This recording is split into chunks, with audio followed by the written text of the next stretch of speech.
I'm Sherry and this is Gardening in the North. So it's Sunday, it's been pretty busy today. I was out grocery shopping, I was in the garden doing the little things that I needed to get done today, and I lost track of time. So my parents are coming for lunch and I need to make tomato soup. And so I thought I would bring you into the kitchen and challenge myself to see how fast I can make it.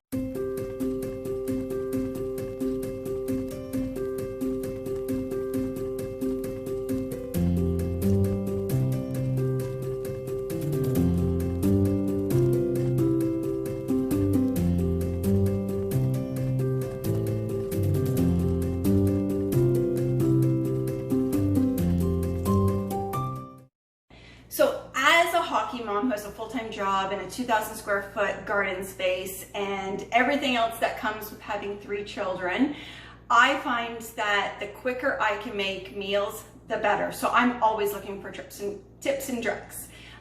So I'm gonna challenge myself. Okay, so it is 12:09. That's our starting time. Let's get going. First thing I always do is I put butter into the pan, into the pot, whichever you decide to use.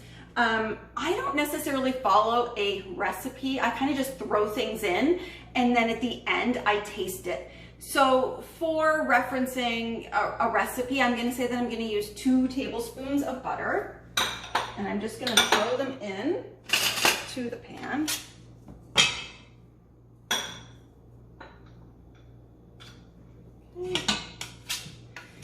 And then you're gonna see me using minced garlic, which is store-bought. So you might ask, why am I using store-bought garlic when I have a huge garden? Well, my garlic did not take off this year. It was in an area that unfortunately didn't get enough sun, and it actually got too much water. So lessons learned, right? Gardening is all about experiences. And so now I know, I've already planned for next year. I know where I'm gonna put my garlic and I'm hoping, fingers crossed, it's a success. So in the meantime, you use what you have. So I have minced garlic from the store. Again, I'm doing roughly 2 tablespoons of garlic.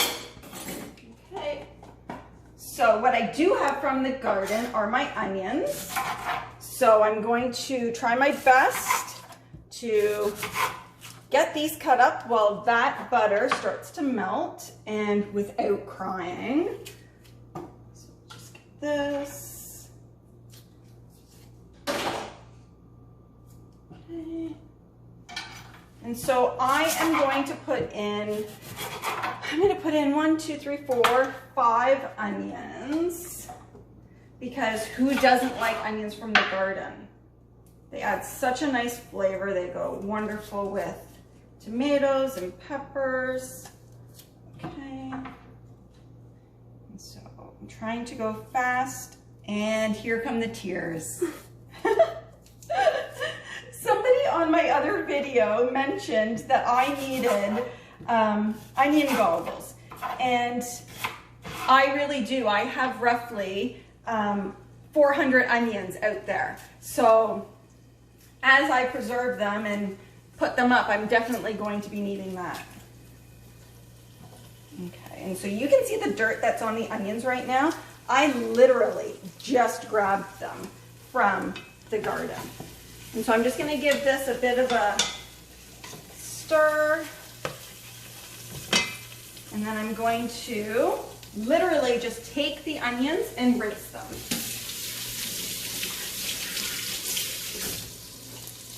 I don't even break them apart. I just throw them in. And so I'm going to throw those ones in and do the last 2. Get them in the pot in order to stop my tears from coming. So again, I'm just putting that in there. And then I'm going to put the lid on and I'm going to turn it down to about medium heat. And the reason I'm putting the lid on is I really want the heat to start to caramelize the onions and break them down, so that once I put the tomatoes in and they cook up a bit and provide their juices and everything, then I can blend it really easy. Okay, so I've got a purple bell, I've got a green bell, And then I have a Marconi red. Now I know it's not red, but for whatever reason it wouldn't turn red, so I picked it anyways because I need it. So we're gonna throw these in as well, just for added flavor. Okay.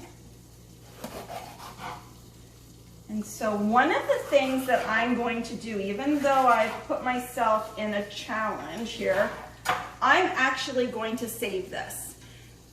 The purple onions are pretty cool, and I don't have any more seeds left of them, so I'm gonna save them. I know I've said it in one of my other videos, but we need to save the seeds that we can while we can. And we don't know what it's gonna be like next year. We don't know if the seed companies are going to have a really hard time providing seeds now that we have so many new gardeners out there.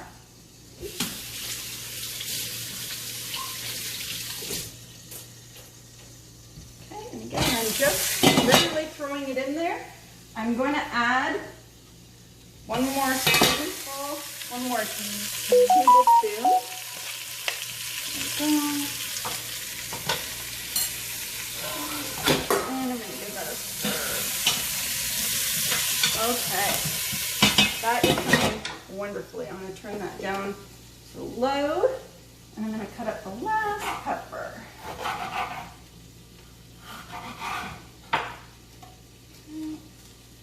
And so I'm not going to save the seeds from this pepper, only because I have more out on the plant and I'm hoping that they turn red. And normally when you want to save seeds, the best seeds to save are from the fruits that you let grow the longest.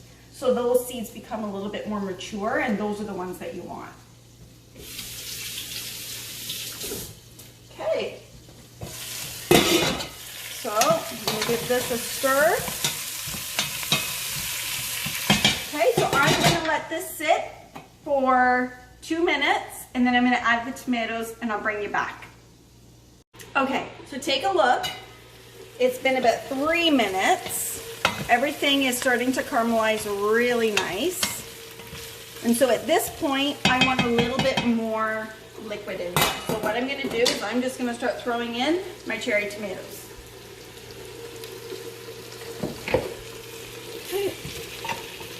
And so these are yellow pear cherry tomatoes. We have little orange cherries. We have chocolate cherries. And we have Juliet's.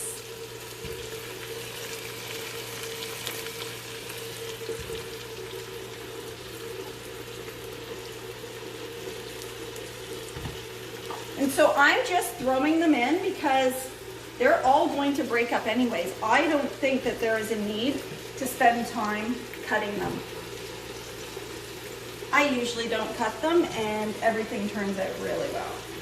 So because I'm using a mixture of light colored tomatoes, you will see that my tomato soup is much lighter than the kind you would buy in a store.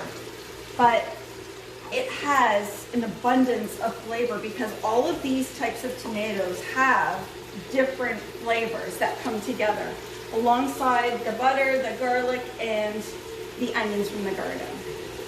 So literally, again, I don't really have a recipe that I follow. I'm just kind of throwing it all in there.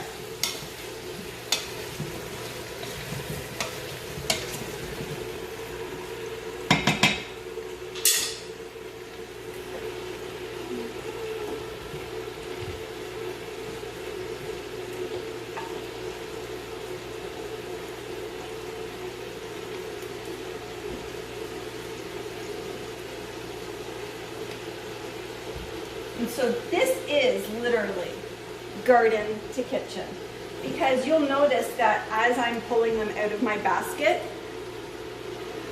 I'm pulling the little stems off.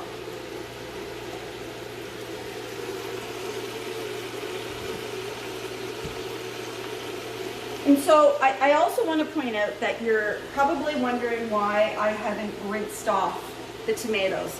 And so one of the things that I do not do is I don't use pesticides in my garden. we don't spray anything. And so, you know, everyone kind of needs to make that decision on their own, whether or not they want to, you know, clean off their cherry tomatoes before they use them. They're not laying in the ground or the dirt or anything like that. They're growing on a plant. And again, I don't spray with anything. So I just feel like, you know, nobody else has touched these but me. Okay, so I'm gonna let this simmer a bit. I have the kettle on. I'm probably gonna pour in about a cup of water just to get the steam going. I'm gonna put the lid back on and I'm gonna leave it probably for about 5-6 minutes, and then I'm gonna blend it and it's done. Okay, so I put in about a cup of water, and you can see here that the onion has started to soften up. It's caramelizing. I can feel the difference in it. And so now what I'm gonna do, now that I have the water in there, I'm just gonna put the lid on and literally let it sit for about four more minutes, and let the steam really break up the tomato. So if you look here, you'll even see that this tomato is already starting to break up.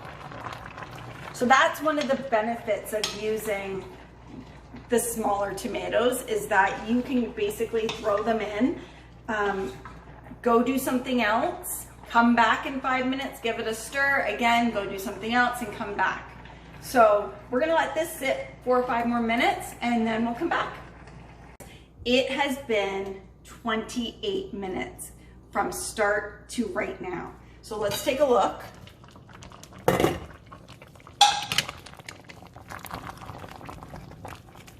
Okay, look at how it's all broken up.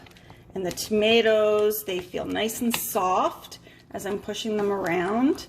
And so what I like to do is blend it and then add in all my spices. And so there aren't a lot. I like to add ground ginger because I think that it adds a nice flavor to it. I add pepper and then I add pink salt. So I'm just gonna turn the stove off. And I just wanna show you the type of immersion blender that I'm using. By all means, you do not need to run out and purchase this one in order to make this quick and dirty tomato soup. You can use whichever one you have. You could actually go to your local thrift store and probably find one. This was gifted to me. So this is the one I'm gonna use. It works pretty good. I'm just gonna put that over there. And so this is what it looks like. And so basically what I'm gonna do is I'm just gonna put it in. I'm gonna make sure that it's on medium pulse. And I'm not gonna use turbo because I don't want it flying everywhere. And I'm basically gonna test it out. Hold on to the pot.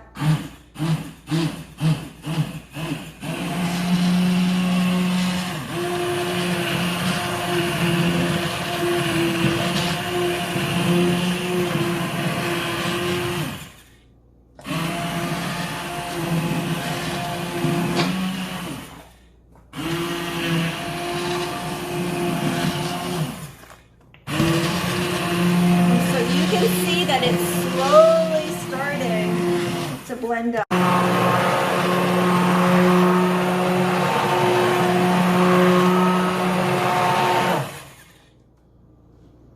Okay, so that took roughly 1.5 to 2 minutes to blend up with this blender.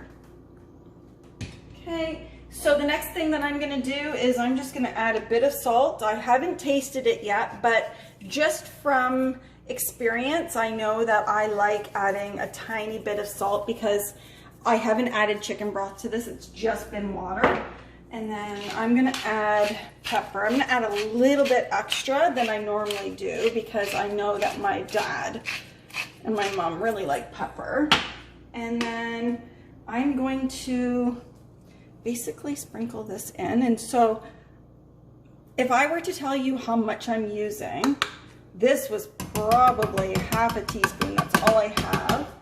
I probably used a teaspoon of pepper, which you can add once you put it in your own bowl. and probably only a teaspoon of the salt as well. So let's give it a stir up and then we can try it. Oh my God, the smell is so nice. And again, for those of you that are watching any of my videos and you don't have the gardening space, but your passion is to have that gardening space, what I would say is that you can make this with items that you buy from your local farmers. You can go to a veggie stand, you can purchase stuff like that and still provide this quick and dirty meal to your family. You don't necessarily have to have the growing space that I have. We all have to start somewhere, right? So let's give it a taste and see. So I always like to try things on camera because I think that I have the kind of face that it doesn't lie. So if I try this and I don't like it, you're definitely gonna know it. Likewise, if I try it and I like it, you'll know that as well.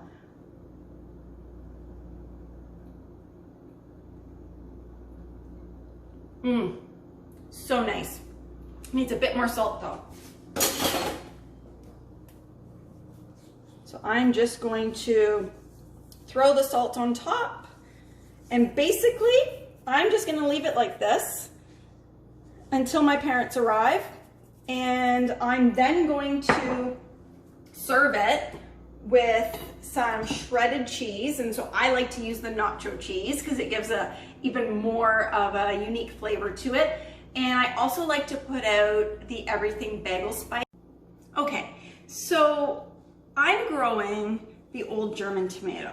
Very first time I've ever grown this, and I thought this would make a great addition to go with the homemade tomato soup. And we're gonna make tomato sandwiches out of it. Having said that, I haven't cut into one of these yet, and I thought it would be very cool to cut into it with you to see what the inside looks like. And you're probably thinking, it's a tomato sherry, it's gonna look like a tomato. But for any of the growers out there that have grown various kinds of tomatoes, you know that sometimes the inside of the tomato is completely different. And so I just want to show you up close the variegation in these tomatoes.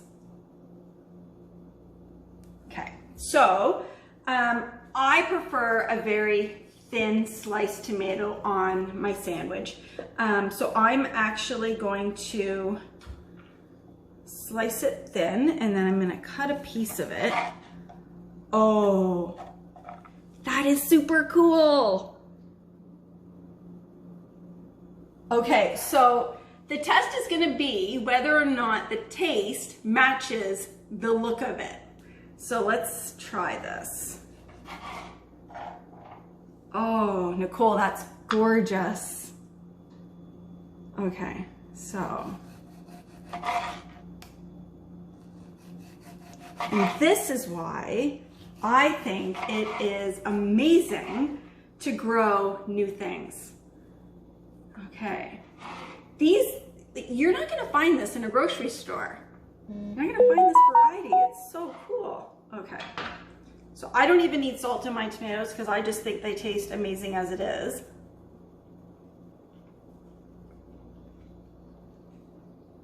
So it has a nice, mild flavor. I would say that if any of you have tried yellow tomatoes, that's very similar to this. So it doesn't have a strong tomato taste,